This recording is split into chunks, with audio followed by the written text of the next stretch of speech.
day after the Celtics are in an 0-2 hole. I mean, Avery Bradley is saying that Rajon Rondo, of all people, that's got to be an unkind cut for Celtics fans to be up 2-0. And Rajon Rondo saying that the body language of the team is obvious to them, that they gave up.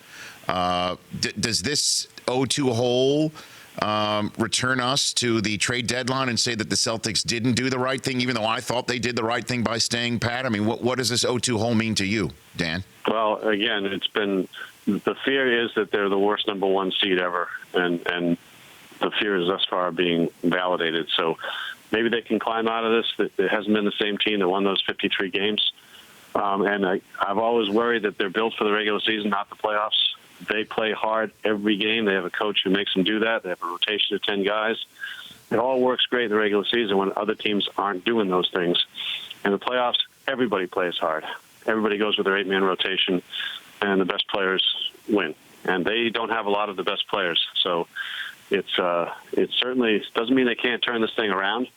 But their lack of rebounding, their depth on the bench, no secondary scorer behind Isaiah Thomas, and Brad Stevens is 2-10 in postseason games, so they need to right this. You can't be a 1 seed and get smoked out at home like that. 2 games, that just never happens. So what are you hearing that the Celtics are going to, like right now, what their plans are?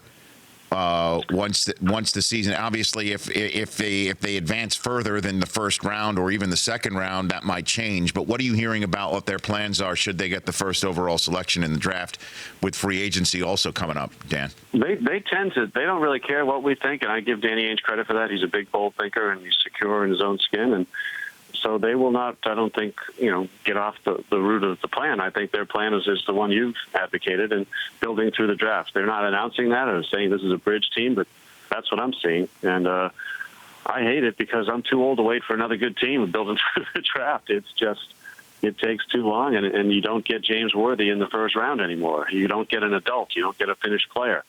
And you get a 20-year-old.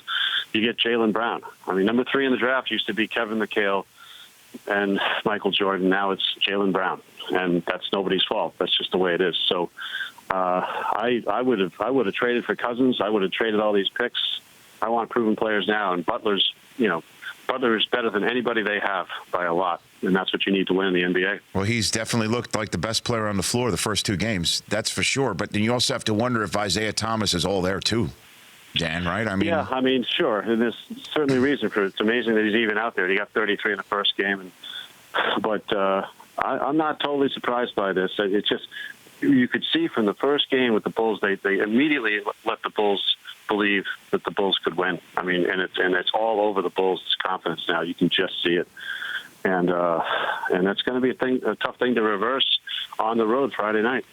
Dan, appreciate the time here on obviously this is as unique a sports day in Boston sports history without, I think, anybody playing that I can remember. Right? We've had some weird ones, Rich. This is right up there. The Rich Eisen Show, weekdays at noon Eastern on Audience.